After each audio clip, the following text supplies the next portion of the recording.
मर करके 12 वेक्रिय के घरों में। इसके आगत्य स्थान कितने हुए थे? 12 निम्न आगत्य स्थान तो 12 हुए थे और गमा 108 हुए, 12 निम्न 108। दूसरा सन्निहित रियंच 26 घरों में वेक्रिय के घरों में आया था। इसके आगत्य स्थान 52 हुए थे, 26 जाने के 26 आने के, और गमा हुए थे 468। 52 इंटू 9 करेंगे 468, 234 एक तरफ के, 234 एक तरफ के। तीसरा भविष्य स्थान था सन्निहित रियंच 7वीं नरक में जाता है। इसमें आगत्य स्थान 2 हुए थे, एक जाने का एक आने का, और गमा हुए थे 18, 9 जाने के 9 आने के। चौथा भविष्य स्थान सन्नी मनुष्य 15 वेक्रिय के घरों में। इसके आगत्य स्थान 30 हुए थे, 15 जाने के और 15 आने के 30, और गमा हुए थे 270। 9 गमे से जाता है और 9 गमे से आता है, 30 आगत्य स्थान को 9 से गुणा कर देंगे, 970। पांचवा भविष्य स्थान था सन्नी मनुष्य वेक्रिय के 11 घरों में आता है। इसके आगत्य स्थान हुए थे 22 और गमे हुए थे 198, 198।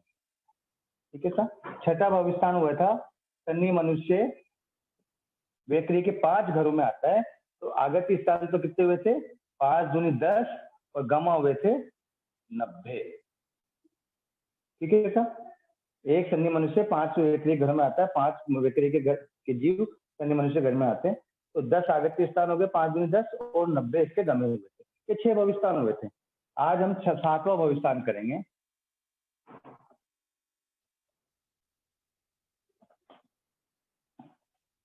सातवां भविष्य स्थान है सन्नी मनुष्य काल करके वेक्रिय के एक घर में जाता है। सातवां भविष्य स्थान है सन्नी मनुष्य काल करके वेक्रिय के एक घर में। एक घर कौन सा है? कोष्टक में लिख दे 4 अनुत्तर विमान का। 4 अनुत्तर विमान का अपन ने यहाँ पे एक ही घर माना है ना। ये पहले अपन घर 44 में अपन ने क्लियर कर दिया था। सन्नी मनुष्य काल करके वेक्रिय के एक घर में आता है। ये भविष्य स्थान करना।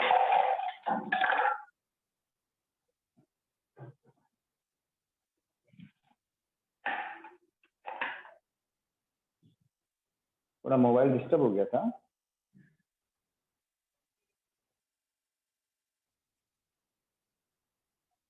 ठीक है सर। तो सन्नी मनुष्य काल करके वेक्रिय के एक घर में आता है। ये 7वें भविष्य स्थान का नाम है।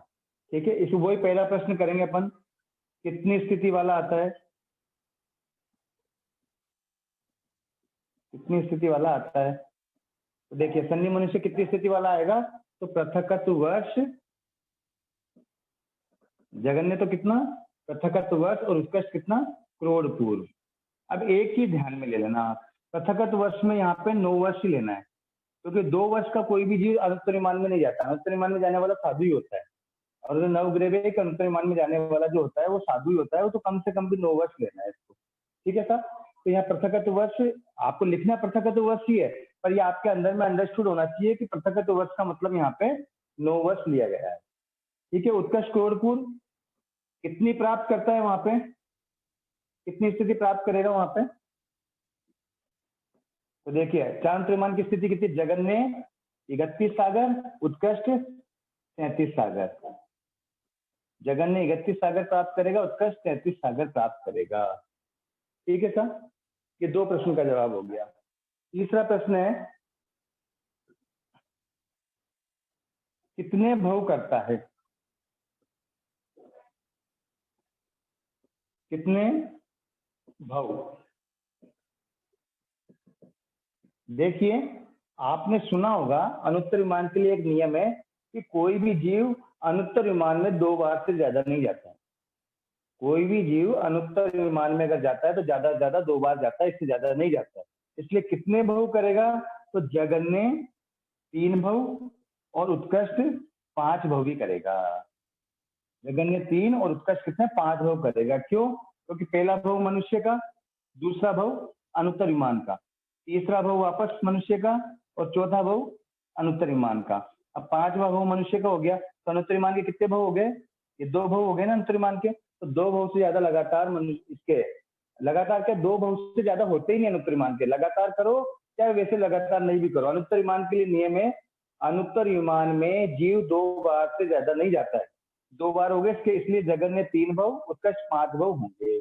जगन्य 3 भव क्यों? क्योंकि सन्नी मनुष्य अनुत्तर विमान में जाएगा तो अनुत्तर विमान का जीव 100% सन्नी मनुष्य बनता है, इसलिए 1, 2 और 3 ये चेन तो कंटिन्यू रहेगी। कम से कम उसको 3 भव तो करने ही पड़ेंगे, पहला सन्नी मनुष्य का, दूसरा अनुत्तर विमान का, और तीसरा उसको सन्नी मनुष्य का वापस 3 करने पड़ेंगे कम से कम। और ज्यादा अगर वापस वो अनुत्तर विमान में चला गया तो चौथा भव अनुत्तर विमान का, 5वां उसको सन्नी मनुष्य का करना ही पड़ेगा।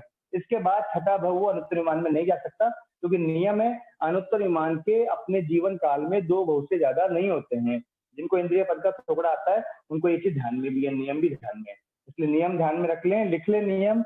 अनुत्तर विमान के अपने जीवन काल में 2 भव से ज्यादा जीव नहीं करता है, तो 2 भव हो गए इसके, इसलिए 3 भव 5 भव लिया है। ये हो गया आपका तीसरा प्रश्न। चौथा प्रश्न है आगति स्थान। अब देखो एक ही जीव है और एक ही घर में जा रहा है, तो एक ही आगति स्थान हो गया। आगति स्थान एक सन्नी मनुष्य का जीव है और घर भी किसका है, 4 अनुत्तर विमान का एक ही घर है, तो एक जीव एक घर में जा रहा है, तो एक आगति स्थान हो गया। गमा, ये 5वां प्रश्न, गमा कितने होंगे? एक जीव एक घर में जा रहा है, 9 ही गमों से जा रहा है, इसलिए 9 गमा हो गए। ये 9 गमा इसके हो गए। ये तो हो गया एक पार्ट, यानी कि एक तरफ जाने का हो गया। इसी का अपन विपरीत करते हैं कि 4 अनुत्तर विमान के देवता मनुष्य के घर में आते हैं। इसका सेकंड पार्ट जो करेंगे ना आने का, वो भी अपन साथ के साथ कर लेते हैं। 4 अनुत्तर विमान के देवता जो हैं वो किस में आ रहे हैं? मनुष्य के घर में आ रहे हैं। ठीक है सर।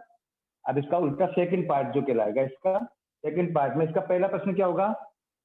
कितनी स्थिति वाला आवे? इससे कितनी स्थिति? मनुष्य, अनुत्तर विमान का देवता किसमें आ रहा है? मनुष्य में आ रहा है। तो अनुत्तर विमान का देवता अगर मनुष्य में आ रहा है तो कितनी स्थिति वाला आएगा? 31 सागर वाला जगन्य, और उत्कृष्ट 33 सागर वाला। और कितनी प्राप्त करेगा? तो जगन्य तो पृथकत्व वर्ष, जगन्य कितनी बात करेगा? पृथकत्व वर्ष। उत्कृष्ट करेगा करोड़ पूर्व प्राप्त करेगा। ठीक है सर। तीसरा प्रश्न, भव कितने करेगा? अब देखो अनुत्तर विमान का पहला भव हो गया, अनुत्तर विमान का पहला, दूसरा सन्नी मनुष्य का, तीसरा अनुत्तर विमान का, चौथा सन्नी मनुष्य का। अब अनुत्तर विमान में नहीं जा सकता क्योंकि अनुत्तर विमान के 2 भव से ज्यादा नहीं होते, इसलिए जगन्य 2 भव होंगे और उत्कृष्ट 4 भव होंगे यहाँ पे। क्योंकि पहला भव किसको मान लिया यहाँ पे? अनुत्तर विमान का। पहले फर्स्ट जो पार्ट था उसमें सन्नी मनुष्य का पहला भव मानते, इसलिए 3 भव 5 भव हो गए थे। लेकिन यहाँ पे सेकंड पार्ट में 4 अनुत्तर विमान के देवता जो उनका पहला भव मानना पड़ेगा, तो 4 अनुत्तर विमान का पहला भव, दूसरा भव सन्नी मनुष्य का, तीसरा भव 4 अनुत्तर विमान का, चौथा भव सन्नी मनुष्य का। अब नहीं आ सकता क्योंकि 2 बार उसके अनुत्तर विमान में जा चुका है वो, इसलिए तो नियम 2 बार से ज्यादा अनुत्तर विमान में नहीं जाता है, इसलिए 2 भव 4 भव यहाँ पे होंगे। चौथा है आगति स्थान। तो एक जीव, 4 अनुत्तर विमान के घर के जीव कितने माने? एक जीव एक मनुष्य के घर में, इसलिए आगति स्थान 1 हो गया। गमा कितने हो गए? एक जीव एक घर में 9 गमा से, तो 9 गमा हो गए। अभी इसके पूरे भविष्यस्थान का टोटल करेंगे तो जाने का एक आगति स्थान हो गया, आने का एक आगति स्थान हो गया, तो आगति स्थान कितने हो जाएंगे? 2। इस पूरे भविष्यस्थान के अगर अपन टोटल करेंगे तो सन्नी मनुष्य 4 अनुत्तर विमान के घर में जा रहा है तो एक आगति स्थान, और 4 अनुत्तर विमान के देवता सन्नी मनुष्य घर में आ रहे हैं तो एक आगति स्थान, ऐसे करके आगति स्थान हो गए 2, 1 + 1। ठीक है ना। और सन्नी मनुष्य 4 अनुत्तर विमान के घर में जा रहा है तो 9 गमा से जा रहा था, इसलिए 9, और 4 अनुत्तर विमान के देवता मनुष्य के घर में आ रहे हैं तो 9 गमा से आ रहे हैं, 9 दूनी 18। इस पूरे भविष्यस्थान के 2 तो आगति स्थान हो गए और 18 गम्य हो गए। ये आपका 7वां भविष्यस्थान हो गया। ठीक है सर। अब आगे चलते हैं अपन। 8वां भविष्यस्थान। थोड़ा स्पीड बढ़ानी पड़ेगी क्योंकि शिविर का समय कम है और गमा का थोड़ा थोड़ा बड़ा है, और जो भी जिज्ञासाएं हों वो आप 2:50 के बाद में, 2:45 के बाद में आप पूछ लेना, और कल वापस 1:30 बजे से 2 बजे तक पूछ लेना। 8वां भविष्यस्थान है सन्नी मनुष्य काल करके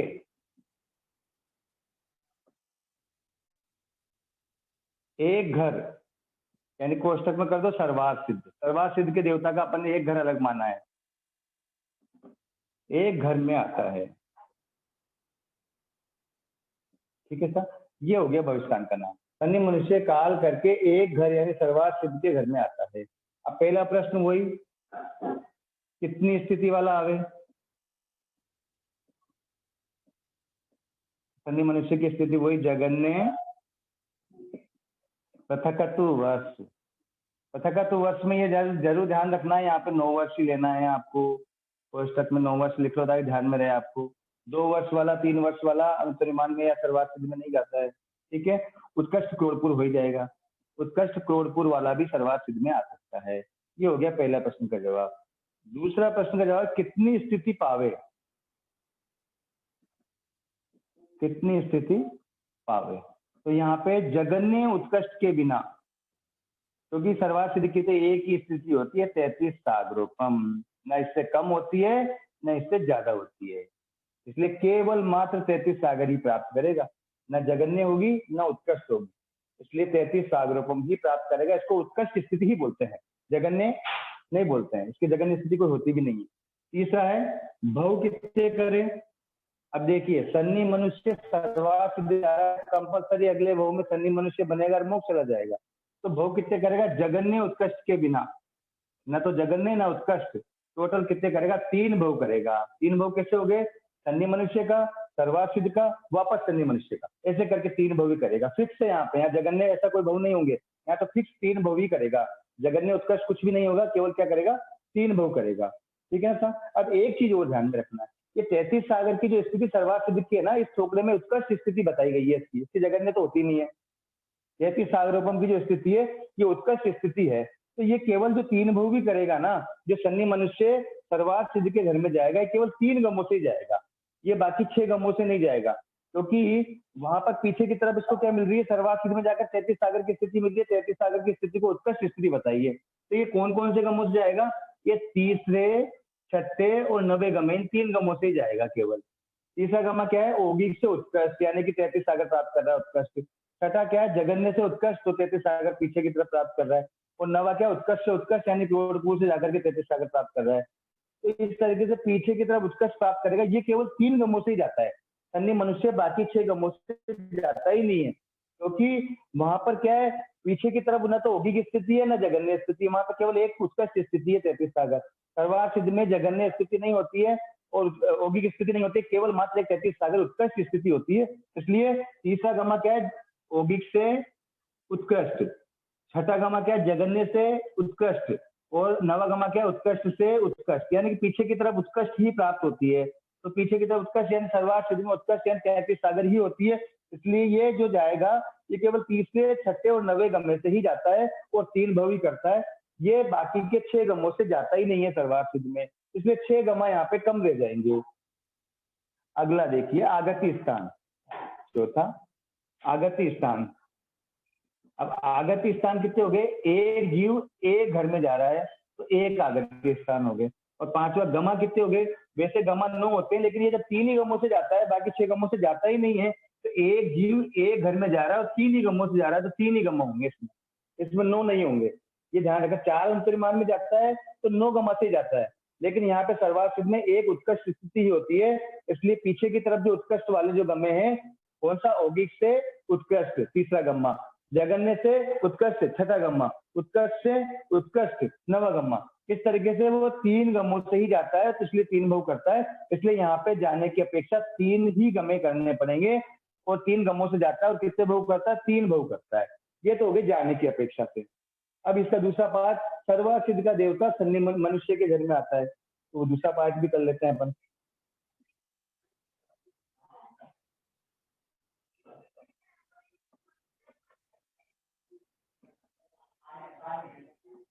दूसरा पार्ट है, सर्वात सिद्ध का देवता जो है वो किसके घर में आ रहा है? मनुष्य के घर में आ रहा है। इसका आने वाला पार्ट जो है उसका, तो आने की अपेक्षा सर्वात सिद्ध का देवता है वो मनुष्य के घर में आ रहा है, तो कितनी स्थिति वाला आवे? पहला प्रश्न तो देखो, जगन्य उत्कृष्ट के बिना 33 सागर की स्थिति वाला ही आएगा। अब यहाँ पे सर्वात सिद्ध का पहला भव हो जाएगा, 33 सागरोपम की स्थिति वाला ही जीव आता है सर्वात सिद्ध से। दूसरा कितनी पाएगा? इसमें फर्क हो सकता है, इसमें कितना? कम से कम पृथकत्व वर्ष भी प्राप्त कर सकता है और उत्कृष्ट क्रोड़पुर भी प्राप्त कर सकता है, ठीक है सर। यानी वहां से तो 33 सागर ही लेकर के आएगा, पर यहाँ पे वो कम भी प्राप्त कर सकता है, मध्यम भी प्राप्त कर सकता है, उत्कृष्ट भी प्राप्त कर सकता है।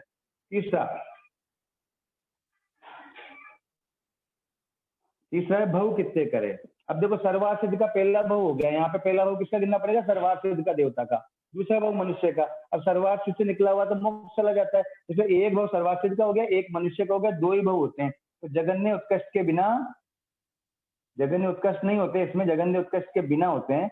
वो कितने बहु होते हैं, दो ही बहु होते हैं, ना तो जगन्य होते हैं ना उत्कृष्ट होता है, केवल दो बहु ही होते हैं। ये ध्यान में ले लो आप, ठीक है साहब। अब दो बहु हो गए, लेकिन ये ध्यान में रखना है कि दो बहु भी जो करता है ना, तो सर्वार्थ सिद्ध का देवता केवल 3 गमों से आता है, बाकी 6 गमों से नहीं आता। तो ये सर्वार्थ सिद्ध की उत्कृष्ट 33 सागरों की स्थिति है, 33 सागरों में आगे की तरफ उत्कृष्ट आना चाहिए। तो 7वें, 8वें और 9वें गम में, यानी उत्कृष्ट से होगी, उत्कृष्ट से जगन्य और उत्कृष्ट से उत्कृष्ट, इन 3 गमों से आकर के वो दो बहु करता है। क्यों? क्योंकि यहाँ पे 33 सागर की स्थिति, उत्कृष्ट स्थिति बताई गई है।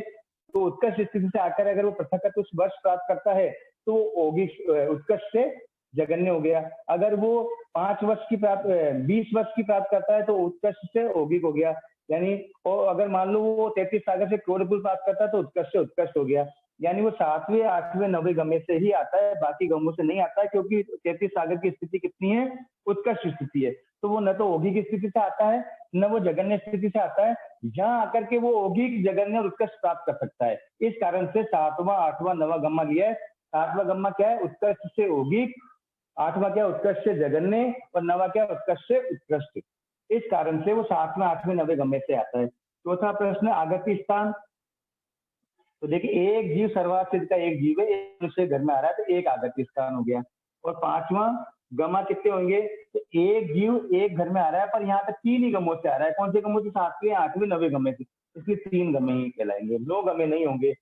जब सन्नी मनुष्य सर्वार्थ सिद्ध में जाता है, जब भी वो 3 गमों से जाता है, और जब सर्वार्थ सिद्ध का देवता मनुष्य के घर में आता है, तब भी वो 3 गमों से ही आता है। जाते समय 3, 6, 9वें गमे से जाता है मनुष्य, लेकिन जब सर्वार्थ सिद्ध से मनुष्य के घर में आता है तो 7वें, 8वें, 9वें गमे से आता है, क्योंकि 33 सागर की स्थिति, उत्कृष्ट स्थिति बताई गई है।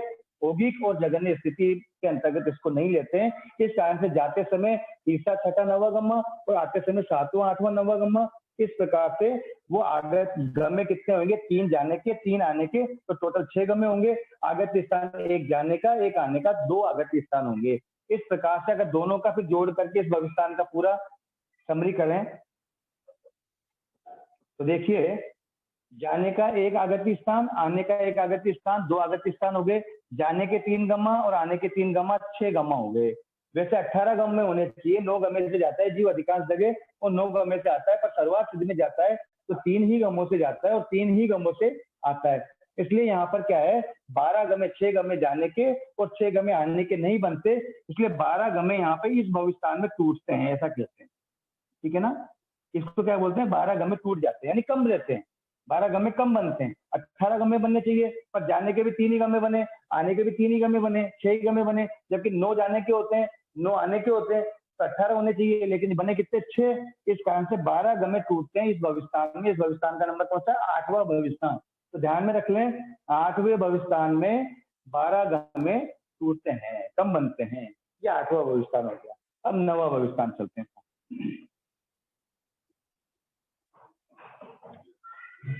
9वां भविष्यस्थान है, सन्नी मनुष्य काल करके बेक्रिय के एक घर में आता है। सन्नी मनुष्य काल करके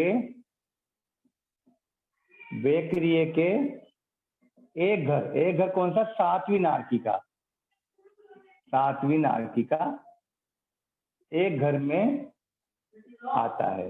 ये इस भविष्यस्थान का नाम है, ठीक है साहब, ये इस भविष्यस्थान का नाम है। सन्नी मनुष्य काल करके बेक्रिय के एक घर में आता है, ठीक है साहब। अब देखिए कितनी स्थिति वाला आता है, पहला प्रश्न। तो सन्नी मनुष्य जो 7वीं नारकी में जाता है वो कम से कम होता है पृथकत्व वर्ष का, और उत्कर्ष कितने का होता है, क्रोध पूर्व का, ठीक है साहब। यानी कि जगन्य उसकी कितनी स्थिति रहेगी, पृथकत्व वर्ष, उत्कर्ष कितनी रहेगी, क्रोध पूर्व। कितनी प्राप्त करता है, दूसरा प्रश्न, कितनी प्राप्त करता है। तो देखिए, जगन्य 22 सागरों पर, और उत्कृष्ट 33 सागरोपम, यानी वहां पे जितनी भी है उतनी प्राप्त कर सकता है। जगन्य कितने 22 सागरोपम, उत्कृष्ट कितनी 33 सागरोपम। तीसरा प्रश्न भव कितने करता है, तो देखिए सन्नी मनुष्य सातवीं नारकी में जाता तो है, पर सातवीं नारकी का जीव जो है वो सातवीं नारकी का जीव मनुष्य के घर में नहीं आता कभी भी। सातवीं नारकी में मनुष्य जाता है, पर सातवीं नारकी का जीव मनुष्य में कभी भी नहीं आता है। इस कारण से जगन्य उत्कर्ष के बिना भव कितने होंगे, 2 ही भव होंगे, 2 भव ही होंगे। क्यों, सन्नी मनुष्य सातवीं नारकी में जाएगा, पर सातवीं नारकी का कभी भी सन्नी मनुष्य नहीं बनता, वो केवल त्रियंशी बनता है। इसलिए जगन्य उत्कर्ष के बिना 2 ही भव होंगे।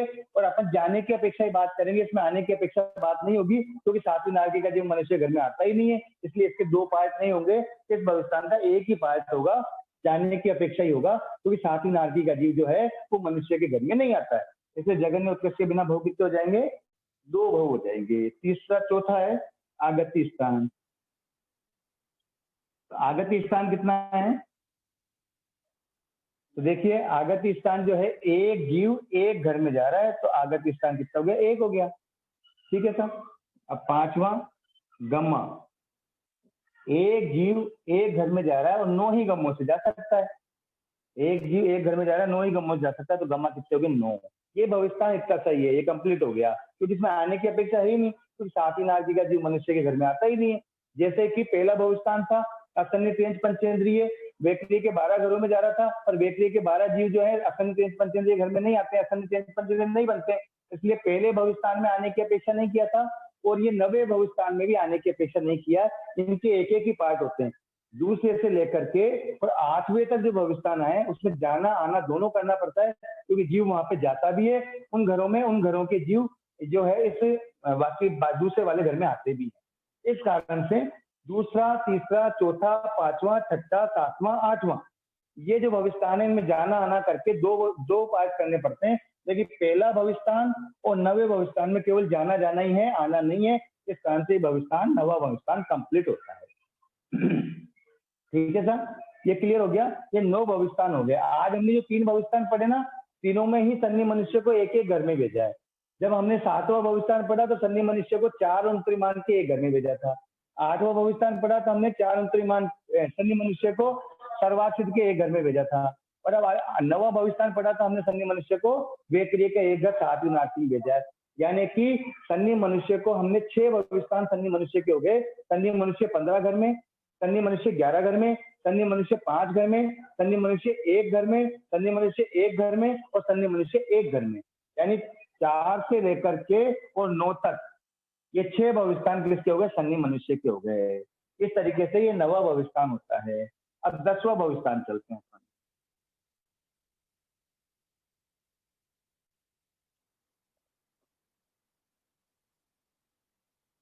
10वां भविष्यवाणी है युगलिक का भविष्यवाणी।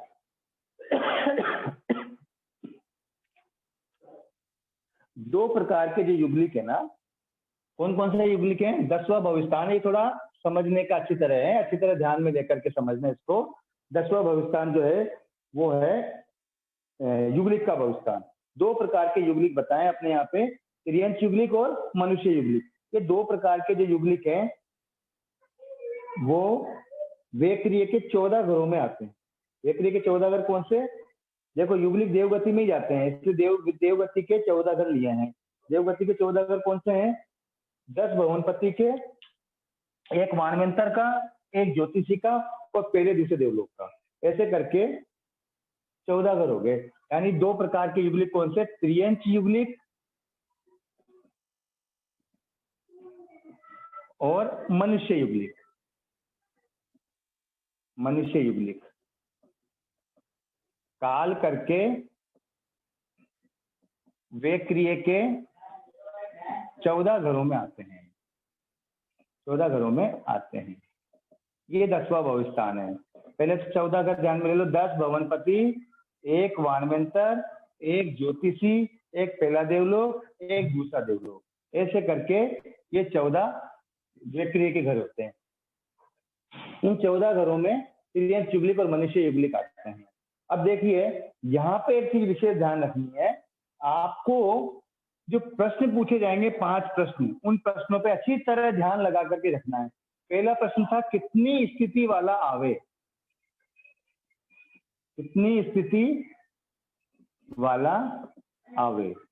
ये जो पहला प्रश्न है ना, इस पर ध्यान रखना है। किसकी स्थिति बताते हैं अपन? युगलिक की स्थिति बताएंगे। युगलिक जो इन 14 घरों में जा रहा है वो कितनी स्थिति वाला आता है इन 14 घरों में, तो वो उनकी बात करेंगे। तो देखिए त्रियंश युगलिक और मनुष्य युगलिक, अगर मान लीजिए वो भुवनपति मानवंतर में जा रहे हैं, भुवनपति मानवंतर में जा रहे हैं, तो जगन्य क्रोड़ पूर्व झाजेरी, इसको अच्छी तरह लिख देता हूं, आप इस चीज का ध्यान रखना। जो युगलिक जा रहा है उस युगलिक की कितनी स्थिति होती है, तो अगर वो युगलिक भवनपति और वानवंतर में जा रहा है ना, तो जगन्य स्थिति कितनी रहेगी? क्रोड़ पूर्व झाजेरी। और उत्कर्ष स्थिति कितनी रहेगी? 3 पल्लेपम, क्योंकि युगलिक की 3 पल्लेपम से ज्यादा होती नहीं है और क्रोड़ पूर्व झाजेरी से कम स्थिति होती नहीं। अगर युगलिक जो भवनपति वानवंतर में जा रहा है, कुछ यहाँ पे ध्यान रखना, भवनपति वानवंतर की स्थिति नहीं बताइए है, भवनपति वानवंतर की स्थिति नहीं है। युगलिक जो है ना, वो युगलिक जो जा रहा है उसकी स्थिति कितनी होती है जो भवनपति वानवंतर में जा रहा है। तो भवनपति वानवंतर में जाने वाला युगलिक है, उसकी जगन्य स्थिति होती है क्रोड़भुज झाजेरी, उत्कर्ष होती है 3 पल्लेपम की। अब देखिए आगे, ज्योतिषी में जाने वाले जो है उस युगलिक की स्थिति कितनी होती है? जगन्य जो होती है वो पल का 8वां भाग होती है, और उत्कर्ष कितनी होती है? वही 3 पल। ये ध्यान में रखना है आपको।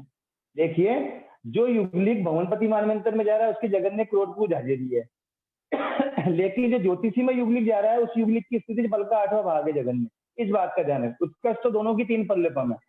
क्यों? क्योंकि ध्यान रखना, क्रोड़पूज झाजेरी वाला जो युगलिक है वो ज्योतिषी में नहीं जा सकता है। क्यों नहीं जा सकता? एक नियम ध्यान में रख लो, युगलिक की जितनी स्थिति यहाँ पर होती है उससे ज्यादा स्थिति वह देवलोक में नहीं प्राप्त कर सकता। एक नियम वापस लिख लेना, कॉपी में नोट कर लेना, युगलिक की वर्तमान भव में जितनी स्थिति होती है उससे ज्यादा स्थिति वह देवलोक में प्राप्त नहीं कर सकता है। इसलिए वह जो है भवनपति में जाने वाले की तो क्रोड़पूज झाजेरी वाला 10,000 प्राप्त कर ले, कम तो प्राप्त कर सकता है पर ज्यादा प्राप्त नहीं कर सकता। बराबर भी प्राप्त कर सकता है पर ज्यादा नहीं कर सकता। युगलिक के लिए नियम है, वापस नोट कर लेना, ये बहुत काम की चीज है, आगे भी थोकड़ों में काम आती है। युगलिक के लिए नियम होता है कि युगलिक की जो वर्तमान में स्थिति होती है उस स्थिति से ज्यादा स्थिति देवलोक में प्राप्त नहीं करता है, या तो बराबर प्राप्त करेगा या उससे कम प्राप्त करेगा, लेकिन उससे ज्यादा स्थिति प्राप्त नहीं कर सकता है। ये नियम को ध्यान में रख लेना आप। तो ज्योतिषी में जाता है तो पल का 8वां भाग जगन्य स्थिति होनी चाहिए युगलिक की, उत्कर्ष युगलिक की स्थिति 3 पल्लेपम की होनी चाहिए। अगर वो पहले देवलोक में जाता है तो जगन्य स्थिति 1 पल्लेपम की होनी चाहिए और उत्कर्ष कितनी होनी चाहिए?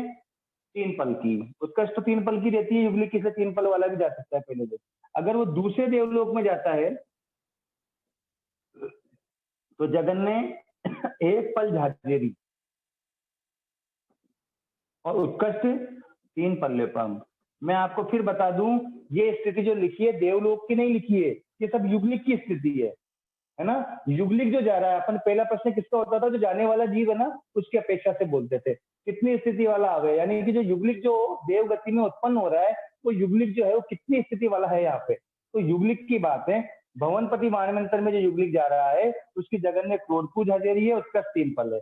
ज्योतिषी में जाने वाले की जगन्य पल का 8वां भाग है, उसका 3 पल है। देव पहले देवलोक में जाने वाले की जगन्य 1 पल है, उत्कर्ष 3 पल है। दूसरे देवलोक में जाने वाले की जगन्य 1 पल झाजेरी है, उत्कर्ष 3 पल्लेपम है। ये ध्यान रखना, ये पहला प्रश्न हुआ है अपना इतना बड़ा।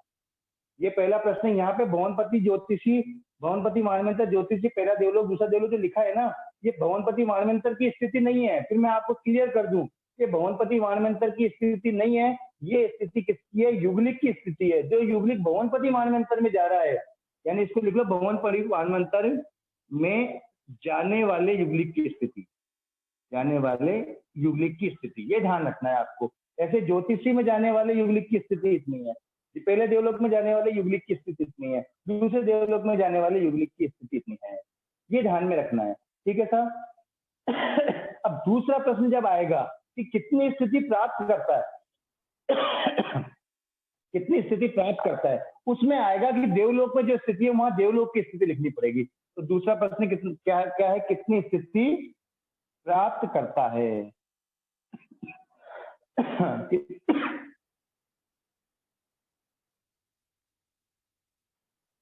दूसरा प्रश्न है,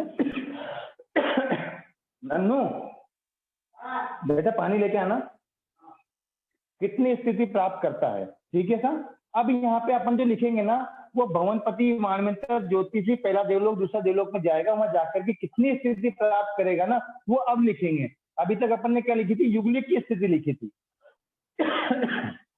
ठीक है सर। तो युगलिक की स्थिति अभी तक लिखी थी। अब जो स्थिति लिखेंगे वो भवनपति, मानवेंतर में, इनमें जाने में जो लिखेंगे उसकी स्थिति लिखेंगे, वहां जाकर के कितनी प्राप्त करेगा। ठीक है सर। अब इसको मिटा दो।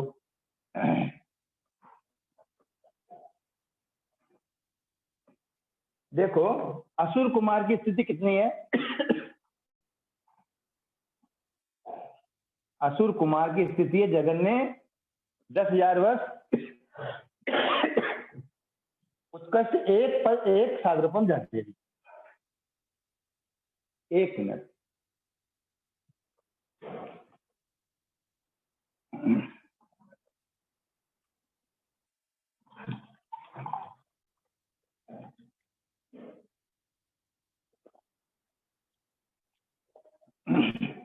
हाँ सर, असुर कुमार की स्थिति कितनी है, जगन ने तो 10,000 वर्ष उत्कर्ष कितनी है, एक सागरोपम झाजेरी। पर जो युगलिक जाता है ना, वो असुर कुमार में एक सागरोपम झाजेरी नहीं प्राप्त कर सकता, क्योंकि ज्यादा से ज्यादा जाने वाला कितना, 3 पल का।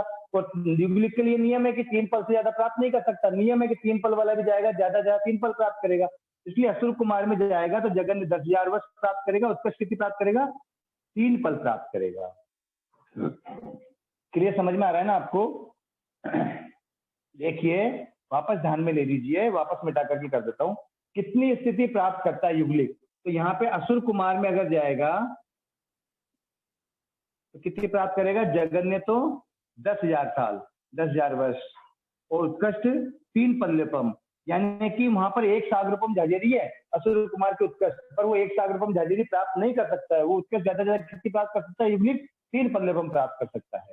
फिर देखिए जो असुर कुमार के 9 निकाय है ना, नाग कुमार आदि, उनमें जाएगा तो कितनी प्राप्त करेगा। तो देखिए जगन ने कितनी होती है, 10,000 होती है वहां पे। उत्कर्ष ज्यादा ज्यादा 2.25 पल्लेपम होती है। तो 2.25 पल्लेपम पाने में कोई दिक्कत नहीं है कि 3 पल वाला जाएगा तो 2.25 पल्लेपम तो प्राप्त ही कर सकता है। इसलिए 9 निकाय में स्थान प्रमाण प्राप्त कर सकता है। जिस भी जाएगा, नाग कुमार में जाए चाहे देव कुमार में जाए, कहीं पर भी जाए, उनमें दिक्कत नहीं है। लेकिन असुर कुमार में दिक्कत थी। अगर आप स्थान प्रमाण बोल देते तो आप बोलते भी एक सागरपम झाजेरी कैसे प्राप्त करेगा। इसलिए असुर कुमार का स्पेसिफाई कर दिया कि 10,000 प्राप्त करेगा, उसका 3 पल प्राप्त करेगा। लेकिन जो 9 निकाय हैं, नाग कुमार आदि जो 9 निकाय हैं, वहां पर जगन ने 10,000 होती है, उसका 2.25 पल्लेपम होती है। तो 2.25 पल्लेपम पाने में कोई दिक्कत ही नहीं है। 3 पल्लेपम वाला जब 3 पल्लेपम तक प्राप्त कर सकता है, वहां तो 2.25 पल्लेपम ही है। इसलिए स्थान प्रमाण स्थिति 9 निकाय में प्राप्त कर लेगा। फिर लिखिए वाणमेंतर। तो वाणमेंतर में भी कोई दिक्कत नहीं है। वाणमेंतर की जगन ने कितनी होती है, 10,000, उसका होती है 1 पल्लेपम। तो यहाँ भी स्थान प्रमाण प्राप्त कर लेगा, कोई दिक्कत ही नहीं है। ठीक है सर, यहाँ भी कोई दिक्कत नहीं है, स्थान प्रमाण प्राप्त कर लेगा। अगर आप ज्योतिषी की बात करोगे तो ज्योतिषी में भी कितनी होती है, जगन ने पल का 8वां भाग होती है, उसका 1 पल 1 लाख वर्ष होती है। तो यहाँ भी कोई दिक्कत नहीं, यहाँ भी स्थान प्रमाण प्राप्त कर लेगा, क्योंकि 3 पल्लेपम से ज्यादा तो स्थिति होती नहीं है। यहाँ पे 1 पल 1 लाख वर्ष ही होती है उत्कर्ष, इसलिए स्थान प्रमाण प्राप्त कर लेगा। जब पहले देवलोक में जाएगा तो देखो पहले देवलोक की उत्कर्ष कितनी होती है, 2 सागरोपम होती है। 2 सागरोपम प्राप्त नहीं कर सकता, वो कितनी प्राप्त करेगा, जगन ने तो 1 पल्लेपम, क्योंकि पहले देवलोक की जगन ने 1 पल्लेपम ही होती है, इससे कम नहीं होती है। जगन ने 1 पल्लेपम प्राप्त करेगा, उत्कृष्ट 3 पल्लेपम प्राप्त करेगा। इसलिए यहाँ स्पेसिफाई लिखना पड़ेगा आपको। जो पहले देवलोक में युगलिक जाता है वो कम से कम 1 पल्लेपम प्राप्त करता है और ज्यादा ज्यादा 3 पल्लेपम प्राप्त करता है। क्यों, क्योंकि वहां पे 2 सागरोपम भी है पहले देवलोक में, पर 2 सागरोपम प्राप्त करने की ताकत इस युगलिक की, दोनों प्रकार के युगलिक की नहीं होती है। अगर वो दूसरे देवलोक में जाता है तो दूसरे देवलोक की जगन स्थिति 1 पल झाजेरी प्राप्त करेगा और उत्कृष्ट 3 पल प्राप्त करेगा, क्योंकि इसकी स्थिति 2 सागरोपम झाजेरी होती है, पर 2 सागरोपम झाजेरी ये प्राप्त नहीं कर सकता है। इस कारण से ये स्थिति वहां जाकर के प्राप्त करेगा। अगर असुर कुमार में गया तो जगन ने 10,000, उत्कृष्ट 3 पल्लेपम।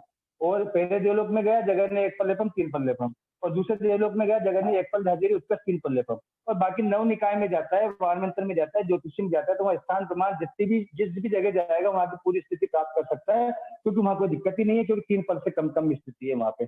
ये कितनी स्थिति प्राप्त करता है, ये युगलिक की स्थिति नहीं है, ये देवलोक की स्थिति है। पहला प्रश्न जो था कितनी स्थिति वाला जाता है, वो प्रश्न उसमें जो स्थितियां लिखी थी वो युगलिक की स्थिति लिखी थी, और यहाँ जो प्राप्त कर रहा है वो किसकी लिखी है, देवलोक की स्थितियां लिखी है, असुर कुमार की, नवनिकाय की, वाणमंत्र की, ज्योतिष की, पहले देवलोक की, दूसरे देवलोक। ये क्लियर आप रखना है अपने दिमाग में, क्योंकि अगर कंफ्यूज हो जाओगे कि नाम तो ये भी वहां पर भी लिखे थे, ये पर ये नाम वहां लिखे थे, लेकिन वहां पर क्यों लिखे थे कि जो युगलिक इस जगह पे जा रहा है उस युगलिक की स्थिति कितनी होगी, ये ध्यान में रखना है। ये नाम जो वहां वाणमंत्र लिखा था ना, वो वाणमंत्र की स्थिति नहीं लिखी थी, वहां लिखा था वाणमंत्र में जाने वाले युगलिक की स्थिति कितनी है। ये दोनों में अंतर ध्यान में रखना है आपको, इसलिए कितनी स्थिति प्राप्त करता है ये यहाँ पर अपन ने लिखी है। तीसरा इसका क्वेश्चन है कितने भव करे। अब देखो ये तो आपके ध्यान में ही है, युगलिक देव गति में जाते हैं, पर देव निकल करके कभी युगलिक बनते हैं क्या, कभी भी नहीं बनते हैं, इसलिए जगन्य उत्कर्ष के बिना दो ही भव करेंगे। ठीक है साहब, युगलिक कभी भी युगलिक देव गति में जाते हैं, लेकिन देव कभी भी युगलिक नहीं बनते हैं, तो जगन्य उत्कर्ष के बिना कितने भव करेंगे, जगन्य उत्कर्ष के बिना दो ही भव करेंगे, ज्यादा भव नहीं कर सकते हैं। यहाँ पर भी आना नहीं होगा, एक ही पार्ट रहेगा, यहाँ पर भी दो प्रकार के युगलिक 14 देवताओं के घरों में जाएंगे, पर जाना ही होगा, आना नहीं होगा। क्यों नहीं होगा आना, क्योंकि युगलिक देवगति से कभी भी कोई जीव युगलिक नहीं बनता है, वो सामान्य कर्म उम्मीद सन्य मनुष्य या सन्य प्रियंशी बनता है, कभी भी वो युगलिक नहीं बनता है। तो जाना आना नहीं होगा, इसमें एक ही पार्ट रहेगा, जगन्य उत्कर्ष के बिना दो हो रहेंगे। चौथा प्रश्न, आगति स्थान। देखिए दो प्रकार के जीव है, सन्य त्रियंश युगलिक और मनुष्य युगलिक। जीव कितने, दो, और कितने घरों में जा रहे हैं, 14 घरों में जा रहे हैं, तो 14 28 आगति स्थान हो जाते हैं। दो जीव है, त्रियंश युगलिक जीव है और मनुष्य युगलिक जीव है, तो दो जीव जो है वो कितने घरों में जा रहे हैं, 14 घरों में। 14 घर कौन से, 10 भवनपति, एक वाणमंत्र, एक ज्योतिषी, एक पहला देवलोक, दूसरा देवलोक, इन 14 घरों में जा रहे हैं। दो प्रकार के जीव 14 घरों में जा रहे हैं, तो आगति स्थान कितने हो गए, 28। और गमा कितने हो जाएंगे, ये गमा गमा कितने हो जाएंगे, दो जीव 14 घरों में जा रहे हैं और 9 ही गमों से जा रहे हैं, तो 14 निम्न में 28 निम्न हो जाते हैं 252। 252 गमा होने चाहिए, लेकिन इसमें भी क्या होते हैं, 12 गमे टूटते हैं। जैसे अपन ने 9वें भविष्यस्थान 8वें भविष्यस्थान में 12 गमे तोड़े थे ना, इसलिए अभी फाइनल नहीं है 252, क्योंकि 12 गमे टूट जाते हैं। वो इसलिए टूट जाते हैं, तो एक नियम है ज्योतिषी, पहला देवलोक और दूसरा देवलोक, ये 3 घर हैं।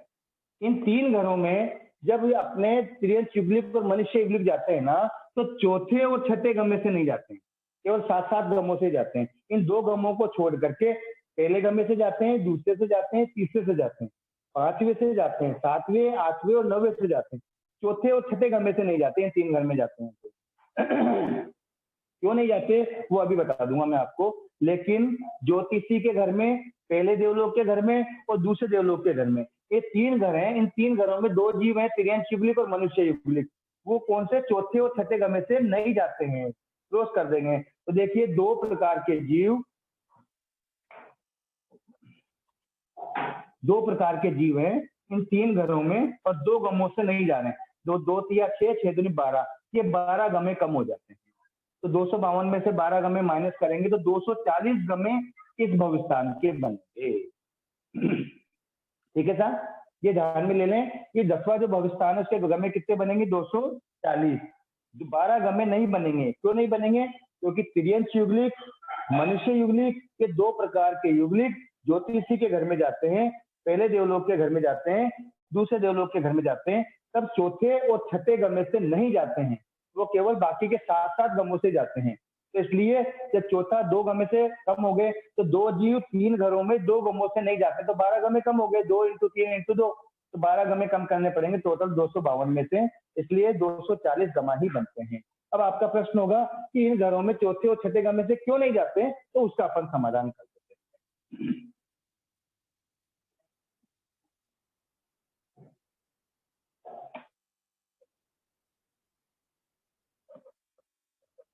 देखिए जो 2 प्रकार के युगलिक जो हैं और कौन से घर में? ज्योतिषी के घर। सबसे पहले ज्योतिषी के घर की बात कर लेते हैं। ज्योतिषी घर की दो प्रकार के युगलिक जब ज्योतिषी में जाते हैं तो कितनी स्थिति वाले जाते हैं? अपन ने लिखा था फल के 8वें भाग वाली स्थिति, उत्कर्ष 3 फल वाला, ठीक है। और वहां जाकर कितनी प्राप्त करता है? तो ज्योतिषी की स्थिति कितनी है? फल का 8वां भाग, उत्कर्ष 1 फल 1 लाख वर्ष, ठीक है सर। अपन ने स्थिति पहले लिखी हुई है, वहां की स्थान प्रमाण लिख दी थी। स्थान प्रमाण का मतलब यही हो गई, फल का 8वां भाग और फल के 1 फल 1 लाख वर्ष। इसमें अब चौथा गम्मा क्या होता है? चौथे गम्मे का नाम क्या है? जगन्य से ओगिक। और छठे गम्मे का नाम क्या है? जगन्य से उत्कृष्ट, ठीक है सर। ये चौथा गम्मा है और ये छठा गम्मा है, ठीक है। अब जो दो प्रकार के युगलिक हैं वो अगर जगन्य स्थिति से जा रहे हैं, जगन्य स्थिति का मतलब वो कितनी स्थिति जा रहा है? जिस युगलिक की स्थिति पल्लेपम का 8वां भाग है। अब देखिए पल्लेपम का 8वां भाग यानी जगन्य स्थिति से जा रहा है, यानी पहला चौथे गम्मा और छठा गम्मे में जगन्य स्थिति हो गई, तो फल का 8वें भाग वाला जा रहा है, तो वहां जाकर के क्या फल के 8वें भाग वाला एक फल 1 लाख वर्ष प्राप्त कर सकता है क्या? नहीं कर सकता। क्यों नहीं कर सकता? क्योंकि युगलिक के लिए नियम है कि जितनी स्थिति उसकी यहाँ पे होती है उससे ज्यादा स्थिति वो प्राप्त नहीं कर सकता है। तो फल के 8वें भाग वाला स्थिति वाला जो युगलिक है वो जाकर के एक फल 1 लाख वर्ष प्राप्त नहीं कर सकता, इसलिए जगन्य से उत्कृष्ट वाला गम्मा नहीं बनता है। और फल के 8वें भाग वाला वहां जाकर के एक फल भी प्राप्त नहीं कर सकता, आधा फल भी प्राप्त नहीं कर सकता, वो इसके बीच की स्थिति कोई भी प्राप्त नहीं कर सकता। वो तो फल के 8वें भाग वाला जाएगा तो ज्यादा से ज्यादा फल का 8वां भाग ही प्राप्त कर सकता है, इससे ज्यादा प्राप्त नहीं कर सकता, क्योंकि युगलिक के लिए नियम है। इसलिए जगन्य से जा रहा है और यहाँ पर भी जाकर के क्या पा रहा है? वो जगन्य ही पा रहा है। तो जगन्य से जगन्य वाला 5वां गम्मा तो हो जाता है, पर जगन्य से ओगिक वाला भी नहीं होगा और जगन्य से उत्कर्ष वाला भी नहीं होगा, ये दोनों गम्मा नहीं बनेंगे। इस कारण से जो दो प्रकार के युगलिक ज्योतिषी के घर में जा रहे हैं ना, अगर वो जगन्य गम्मा से जा रहे हैं तो जगन्य गम्मा से जा रहे हैं तो वहां जाकर के भी उसको जगन्य ही प्राप्त होगी, ओगिक और उत्कर्ष प्राप्त नहीं हो सकती है, क्योंकि फल के 8वें भाग वाले के फल के 8वें भाग से कम स्थिति तो है नहीं।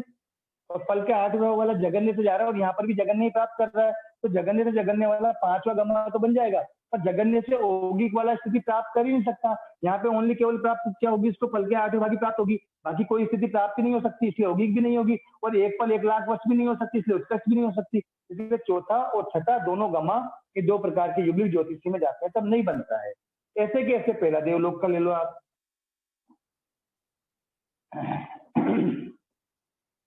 जब दो प्रकार के युगलिक पहले देवलोक में जाते हैं तो अपन ने स्थिति निकाली हुई है, पहले देवलोक में जाने वाले युगलिक की स्थिति जगन्य होती है 1 फल और उसका होती है 3 फल, ठीक है सर। और पहले देवलोक की खुद की देवलोक में जाकर की स्थिति कितनी प्राप्त करता है? तो 1 फल, उत्कृष्ट भी 3 फल। तो पहले देवलोक के होने में तो कितनी होती है? 2 सागर होती है, पर 2 सागरों को नहीं प्राप्त करता है। अब मान लो 1 फल वाला जाएगा तो वहां जाकर के 1 फल ही प्राप्त करेगा, न तो वो 1.5 फल प्राप्त कर सकता है, न 2 फल प्राप्त कर सकता है, न वो 3 फल प्राप्त कर सकता है। इस कारण से जगन्य गम्मा से जाएगा तो उसको वहां पे जगन्य ही प्राप्त होगी। इस कारण से वहां पे जगन्य से जगन्य वाला गम्मा जो 5वां गम्मा है वही बनेगा, जगन्य से ओगिक वाला गम्मा नहीं बनेगा। जगन्य से उत्कर्ष वाला गम्मा यानी कि 1 फल वाला 3 फल प्राप्त कर सकता है क्या? नहीं कर सकता, इसलिए जगन्य से उत्कर्ष वाला भी नहीं बनेगा। पहले देवलोक में भी इस प्रकार से ही है। ऐसे कैसे? दूसरा देवलोक में ले लो, वहां 1 फल झाझेरी है, बस इतना सा अंतर है, ठीक है ना, 1 फल झाझेरी है बस। वही 1 फल झाझेरी वाला जाएगा तो 1 फल झाझेरी ही प्राप्त करेगा, यानी जगन्य से जाएगा तो जगन्य ही प्राप्त करेगा, 5वां गम्मा ही बनेगा। जो चौथा गम्मा जो है जगन्य से होगी, और छठा गम्मा जो है जगन्य से उत्कर्ष वो नहीं बनेगा, क्योंकि फल का 1 फल झाझेरी वाला 1 फल झाझेरी ही पाएगा, 1 फल झाझेरी वाला 2 फल नहीं पा सकता, 2.5 फल नहीं पा सकता, इसलिए ओगिक भी नहीं मिलेगी, और 1 फल झाझेरी वाला 3 फल भी नहीं पा सकता, क्योंकि छठा गम्मा इसलिए नहीं बनेगा। तो ये चीज ध्यान में ले ले, युगलिक अपनी स्थिति वर्तमान में जो होती है उससे ज्यादा स्थिति देवलोक में उसको प्राप्त नहीं होती है। इस कारण से ये चौथे और छठे गम्मे से जो दो प्रकार के युगलिक है, ज्योतिषी पहला देवलोक और दूसरा देवलोक में नहीं जाते हैं, इसलिए दो प्रकार के युगलिक इन 3 घरों में, ज्योतिषी के घर में, पहले देवलोक के घर में और दूसरे देवलोक घर में, 2 गम्मे कौन से? चौथा और छठे गम्मे से नहीं जाते हैं। तो 2 3 6 6 दूनी 12, ये 12 गम्मे नहीं बनते हैं, ये टूटते हैं गम्मे, ठीक है ना, ये गम्मे 12 गम्मे टूट जाते हैं। इसलिए टोटल जो 252 गम्मा हुए थे, टोटल जो 252 गम्मा हुए थे, उन 252 गम्मों में से 12 गम्मे कम करने से 252 गम्मे हुए थे टोटल, क्योंकि 28 आगति स्थान थे, 28 को 9 से गुना किया तो 252 गम्मा हुए थे, ठीक है ना। परंतु 12 गम्मे तो टूटते हैं, बनते ही नहीं है, इसलिए 12 गम्मे कम कर देंगे, 240 गम्मा इस भविष्यस्थान के रहेंगे। ये 10वां भविष्यस्थान अपना युगलिक का भविष्यस्थान हो गया है। अब एक 11वां भविष्यस्थान और कर लेते हैं फास्ट, क्योंकि अपन को थोगड़ा भी पूरा करना है और शिविर के टाइम जो कम रह गया है, इस कारण से 11वां भविष्यस्थान भी बहुत इजी है। 11वें भविष्यस्थान में क्या है,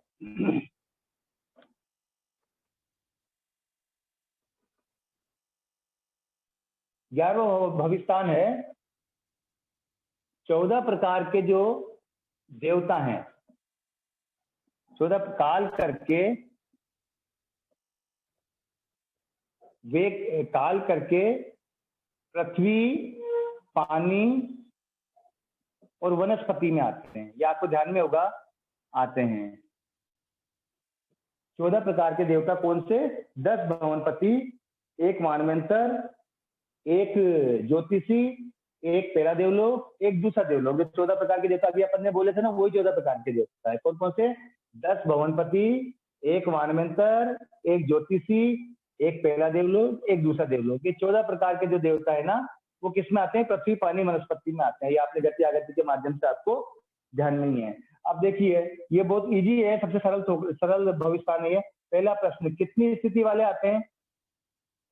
तो ये 14 जो देवलोक के ना 14 प्रकार के जो देवता हैं, ये जो देवलोक पृथ्वी, पानी, वनस्पति में आते हैं ना, तो कितनी स्थिति वाले आते हैं? तो स्थान प्रमाण, जिस देवलोक की जितनी भी स्थिति है ना, उतनी स्थिति किसी भी स्थिति से आ सकते हैं। और यहाँ आकर के कितनी प्राप्त करते हैं? पृथ्वी, पानी, वनस्पति में कितनी प्राप्त करते हैं? तो स्थान प्रमाण। अब देखिए कितनी विचित्रता है, एक दूसरे देवलोक का देवता है जिसकी स्थिति कितनी है? 2 सागरोपम झाजेरी। 2 सागरोपम झाजेरी का मतलब है असंख्यात काल, बहुत बड़ा काल। आप जानते हो सागरोपम का काल कितना होता है। और यहाँ आकर के उसको अंतर्मुख का पृथ्वी काय में आया और अंतर्मुख की स्थिति मिले, जो केवल देवलोक में 2 सागरोपम तक लेकर के आया है, लेकिन पृथ्वी काय में उत्पन्न हुआ और केवल किसी स्थिति मिली उसको अंतर्मुख की। ये भी हो सकता है। और देखिए, मान लो भवनपति से कोई देव आया, 10,000 की स्थिति लेकर के आया, वहां से 10,000 की स्थिति में काल किया, और यहाँ करके पृथ्वी काय में उसको 22,000 की भी मिल सकती है। यानी कि देवलोक में तो कम रह करके आया 10,000 की स्थिति, और पृथ्वी काय में उसको 22,000 की स्थिति मिल गई। ये विचित्रता है कि 14 प्रकार के देवता कोई सी भी स्थिति जो होती है, जिस भी घर की जितनी भी स्थिति है, कोई सी भी स्थिति से आ सकता है। और पृथ्वी, पानी, वनस्पति में जितनी भी स्थिति होती है, वो सारी की सारी स्थितियों को भी प्राप्त कर सकता है। इसलिए स्थान प्रमाण से आ सकता है, स्थान प्रमाण प्राप्त कर सकता है। तीसरा, कितने भव? देखो, भव तो जो है देवता जो है पृथ्वी, पानी, वनस्पति में आते हैं, पर पृथ्वी, पानी, वनस्पति के जीव जो कभी देवता में नहीं जाते हैं, इसलिए इसमें भी आना जाना नहीं होगा। केवल देवता जो है पृथ्वी, पानी, वनस्पति में आते हैं, इसलिए जगन्य उत्कर्ष के बिना 2 भव ही होंगे। कितने भव होंगे? 2 भव ही होंगे जगन्य उत्कर्ष के बिना, क्योंकि देवता पृथ्वी, पानी, वनस्पति में आते हैं, पर पृथ्वी, पानी, वनस्पति के जीव कभी भी देवता में नहीं जाते हैं। इसलिए पहला भव तो हो गया देवता का, दूसरा भव हो गया पृथ्वी, पानी, वनस्पति में से जिस भी घर में आते हैं उसका। इसलिए 2 ही भव होंगे। चौथा है प्रश्न, आगति स्थान। देखिए, जीव कितने हैं? 14 प्रकार के देवता, तो 14 जीव हैं। घर कितने? 3 घर, पृथ्वी का घर है, पानी काय का घर है और वनस्पति का घर है। तो 14 जीव जो है वो 3 घरों में आ रहे हैं। तो 14 या 42 आगति स्थान हो गए। 14 प्रकार के देवता जो जीव है, 14 प्रकार के जीव है, वो 3 घरों में आ रहे हैं। किसमें? पृथ्वी में, पानी में और वनस्पति में। पृथ्वी, पानी, वनस्पति 3 घर हो गए, तो 14 प्रकार के जीव 3 घरों में आ रहे हैं, तो 42 आगति स्थान हो गए। और कितने गमा कितने हो जाएंगे? तो देखो, 14 प्रकार के देवता 3 घरों में आते हैं और 9 ही गमा से आते हैं। तो 42 को इंटू 9 से करेंगे तो 378 गमा हो जाएंगे। ठीक है साहब, तो गमा कितने हो गए? 378, और आगति स्थान कितने हो गए? 42। तो ये हो गया आपका 11वां भविष्यस्थान। इसमें 9 ही गमों से आ सकते हैं, यानी उत्कृष्ट स्थिति वाला देवता आकर के यहाँ जगन्य स्थिति प्राप्त कर सकता है, जगन्य स्थिति वाला देवता आकर के यहाँ उत्कृष्ट स्थिति प्राप्त कर सकता है, योगी की स्थिति वाला देवता आकर के यहाँ जगन्य भी कर सकता है, उत्कृष्ट भी कर सकता है और योगी भी कर सकता है। यानी 9 के 9 प्रकार की गमा से आ सकता है देवता पृथ्वी, पानी, वनस्पति में। इस कारण से 9 ही गमा ले लिए। इसका दूसरा पार्ट नहीं होगा, क्योंकि पृथ्वी, पानी, वनस्पति के जो जीव है वो 14 प्रकार के देवताओं में नहीं जाते हैं। इसलिए 11वां भविष्यस्थान हो गया। आज तक अपन इतना ही रखेंगे, 11 भविष्यस्थान तक। शॉर्ट में वापस एक बार 11 ही भविष्यस्थान के आगत्य स्थान और गमा आप अगर कर लेंगे तो एक रिवीजन हो जाएगा। पहला भविष्यस्थान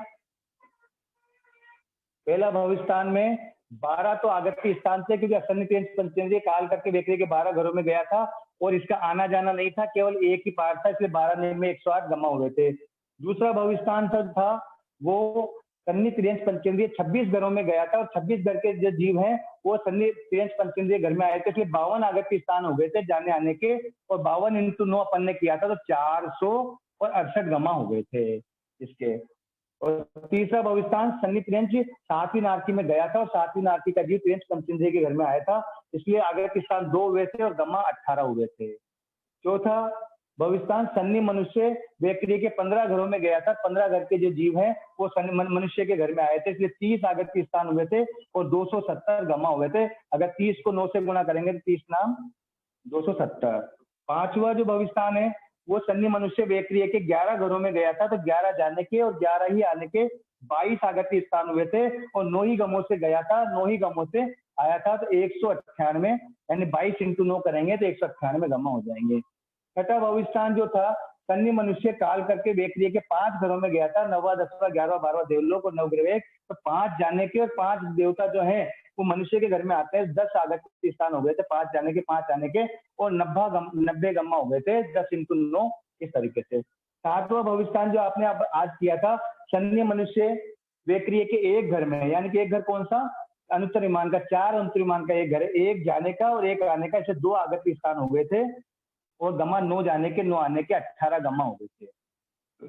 आठवां भविष्ठान जो है वो एक सन्नी मनुष्य काल करके व्यक्ति के सर्वात सिद्ध के घर में गया था, तो एक जाने का और एक आने का, सर्वात सिद्ध का देवता मनुष्य के घर में भी आता है, इसलिए 2 इंटू 9 18 गम्मे होने चाहिए, लेकिन सन्नी मनुष्य सर्वात सिद्ध में गया था तो 3 ही गमों से गया था, तीसरे छठे और 90 गमे से, और जब आया था तो 7वें 8वें 90 गमे से 3 ही गमों से आया था, इसलिए गमा केवल 6 ही बने थे, 18 नहीं बने। यहाँ पे क्या है, 12 गमे टूट गए थे, ये दोनों ध्यान में रख लो। नवा भविष्ठान सन्नी मनुष्य काल करके व्यक्ति के एक घर 7वीं नारकी में गया था, 7वीं नारकी का मनुष्य नहीं बनता, इसलिए एक ही पाया था इसका, इसलिए आगत्य स्थान एक ही था और 9 ही गमों से गया था, इसलिए यहाँ पे 9 गमा बने थे। 10वां भविष्ठान आज जो अपन ने पढ़ा वो 10वां भविष्ठान 2 प्रकार के युगलिक 14 व्यक्ति के 14 घरों में जा रहे हैं, तो आगत्य स्थान कितने बने, 2 प्रकार के युगलिक 14 घरों में जाए थे, 14 में 28 आगत्य स्थान बने थे और गम्मा 28 इंटू 9 करके 252 होते हैं, लेकिन 12 गम्मे टूट गए थे क्योंकि 2 प्रकार के युगलिक ज्योतिषी पहले दूसरे देवलोक में जाते हैं तो चौथे और छठे गम्मे से नहीं जाते, इस कारण से 12 गम्मे टूट गए थे, इसलिए गम्मा कितने बने थे 240 और 12 गम्मे टूट गए थे। ठीक है सर। और 11वां भविष्ठान अभी अभी अपन ने पढ़ा, उसमें 14 प्रकार के देवता पृथ्वी पानी वनस्पति में आए थे, यानी कि 14 जीव जो है वो पृथ्वी पानी वनस्पति के 3 घरों में आ रहे हैं, तो 14 42 तो आगत्य स्थान हो गए और 9 ही गमों से आ गए, तो 42 इंटू 9 करेंगे तो 378 गम्मा किसके हो गए, 11वें भविष्ठान के हो गए। ये 11 भविष्ठान हमने पढ़े हैं, शॉर्ट में एक रिवीजन कर लिया, ऐसे जितना पढ़ेंगे उसका रिवीजन हम बराबर करते रहेंगे तो पुराना अपना पक्का रहेगा, नेक्स्ट अपन को समझ में आ जाएगा। इस प्रकार से आज हमने 11 भविष्ठान तक की बात करी है, नेक्स्ट कल की क्लास में 12वें भविष्ठान पर चर्चा करेंगे। अब जिसके 2 या 3 मिनट का समय है, 3-4 मिनट का, जिसको कोई प्रश्न हो तो उसका मैं प्रश्न का समाधान कर सकता हूँ, उसके बाद में कल 1:30 बजे से 2 बजे तक प्रश्न कर लेना, क्योंकि अभी आज तो नेक्स्ट क्लास 3 बजे से रहेगी सही, इसलिए 2-3 मिनट में जिसके कोई प्रश्न हो तो प्रश्न कर सकता है। जय जिनेन्द्र सर।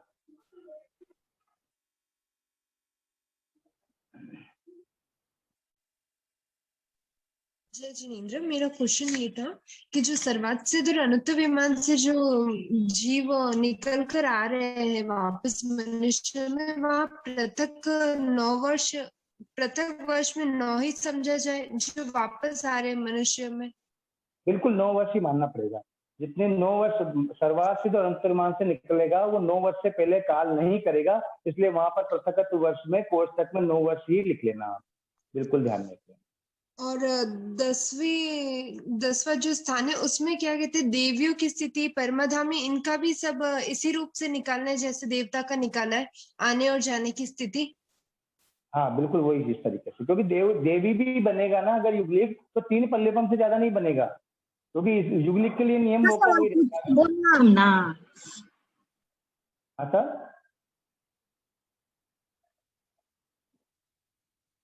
हाँ सर देवेंद्र।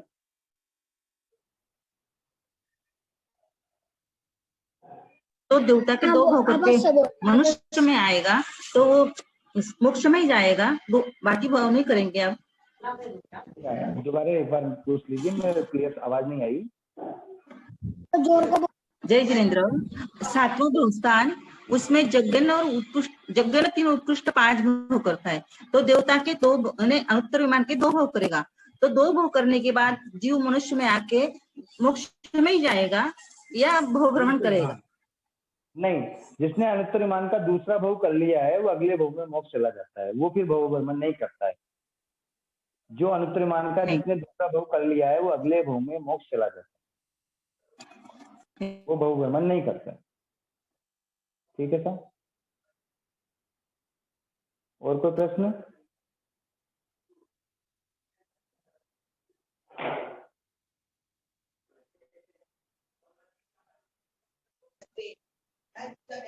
जय जिनेन्द्र। जय जिनेन्द्र। जैसे आपने ये चार्ट बनाया ना, जैसे गमे, तो इसमें आप भाव का भी बनाओ ना तो हमको इजी रहेगा याद करना। जैसे पहला भाव, देखो कोई दिक्कत नहीं है, इसमें 2 ही भाव होते हैं, इसमें 2 भाव 8 भाव होते हैं। इसमें तीसरा जो है ये 7वीं नारकी में जा रहे हैं ना, तो 7वीं नारकी में शनि 7वीं नारकी में जाता है, तो 3 भाव और 5 भाव वो गमा से लिखना पड़ेगा अपने को, है ना, वो थोड़ा सा वो अपन कल कर लेंगे, कोई दिक्कत नहीं। अच्छा आपका ये है ना चार्ट बना हुआ, याद हो जाएगा, मेरे को अच्छा लगा, इसके लिए मैंने कहा आप भाव के साथ करेंगे तो इजी, मेरे को इजी याद करने के लिए। कल जो है 1:30 से 2 की जो क्लास रहेगी उसमें अपन एक बार वापस 11 के 11 का रिवीजन करके और उसमें आपको पूरे चार्ट सहित बहु गमा के साथ में बता देंगे, बहु भी साथ में हो जाए। धन्यवाद सर। एक दो बार अपन फेरेंगे ना इसको तो बड़ा टुकड़ा है तो बड़ा टुकड़े को 2-3 बार तो देखना ही पड़ता है सर। ओके सर, धन्यवाद, अच्छा लगा। जय जिनेन्द्र, एक और क्वेश्चन था। 8वें भवस्थान में बुक के अंदर नोट्स दिए हुए, उसके अंदर कुछ ऐसा आगम के पाठ अनुसार ओगिक का गमा अर्थात जानने आश्री 1, 4, 7 ये कुछ पॉइंट है, उसको मैं आपको क्लियर कर देता हूँ। आगम में जो एक ही स्थिति जहाँ पे आती है ना, जैसे मान लो 7वीं, जैसे एक एग्जाम्पल सर्वार्थ सिद्धि की अपन स्थिति 33 सागर है, ठीक है ना, तो वहां पे अपन तो इसको उत्कृष्ट स्थिति मानते हैं 33 सागर को, और आगम में उसको ओगी की स्थिति सामान्य कथन के रूप में ले लिया है। आगम में जो जिस तरीके समझा गया है उसी को पूर्वाचार्यों ने एक स्पेसिफाइड 9 गमे करके और 9 गमे करके वहां पे यहाँ पे छोकड़े के रूप में समझाया है। एक बात ध्यान रख लें, आगम में जो है ना जितने गमे बनते हैं ना उतने गमों की बात है। जैसे यहाँ पे 3 गमे बनेंगे, 3 गमों का ही चर्चा आएगी, बाकी 6 गमे टूटने वाले गमों की चर्चा ही नहीं आएगी। आगम में तो केवल बता देंगे इस गमे से गया ऐसे बना, इस गमे से गया ऐसे बना, इस गमे से गया ऐसे बना। आगम के आधार पर ही है, अलग नहीं है। वहां पे गमों की संख्या, जैसे मान लो पहला, हाँ मैं आगे बता रहा हूँ, जैसे अपन ने क्या बोला, तीसरे, छठे और 9वें गमे से जाता है, ठीक है ना, तीसरे, छठे, 9वें गमे से जाता है, कहाँ पे, सर्वार्थ सिद्धि में जाता है, ठीक है ना। अब वहां क्या करेंगे, तीसरा, छठा, 9वां नहीं बोलेंगे, 1, 2 और 3 ही गमा बोलेंगे। वो वहां पे वो छोड़ेंगे नहीं किसी को बीच में। अगर वो तो क्या बोलेंगे, एक गमा, पहला गमा तो बन गया ये वाला, तीसरा बोल देंगे, दूसरा गमा बन गया छठा बोल देंगे, और तीसरा गमा बन गया 9वां बोल देंगे। वो वहां पर अलग से ऐसा नहीं बोलेंगे तीसरे गम्मे से जाता है या छठे गम्मे से जाता है या 9वें गम्मे से जाता है। आगम की शैली अलग प्रकार की है, उसको सरल करने के लिए पूर्वाचार्यों ने हमको स्पष्ट कर दिया कि उसको तीसरा, छठा और 9वां गमा बोल दिया। वहां तो क्या बोलेंगे, पहले एक गमा, इस तीसरे गम्मे को वहां पहला गमा बोल देंगे, छठे गम्मे को दूसरा बोल देंगे और 9वें गम्मे को तीसरा बोल देंगे। इस तरीके से वो शास्त्रों की शैली है, वो अलग तरीके से उसको सरल करने के लिए ही गमा 9 बना करके, 9 बता करके वो इस रोकड़े के रूप में बताया गया है। ठीक है सर, और कोई प्रश्न? अब देखिए टाइम हो गया है, अब जितने भी प्रश्न है वो कल आप 1:30 बजे से लेके और 1:55 तक की जो क्लास रहेगी 25 मिनट की, उसमें आप प्रश्न कर लेना। अभी जो भी आपको समझ में आया वो ठीक है, वापस अगर रीडिंग करेंगे तो और अच्छा समझ में आएगा आपको। इस प्रकार से रीडिंग करते हैं, क्योंकि नेक्स्ट क्लास स्टार्ट होने वाली है। इसलिए जय जिनेन्द्र, अगर कोई चीज समझ में नहीं आई तो क्षमा याचना।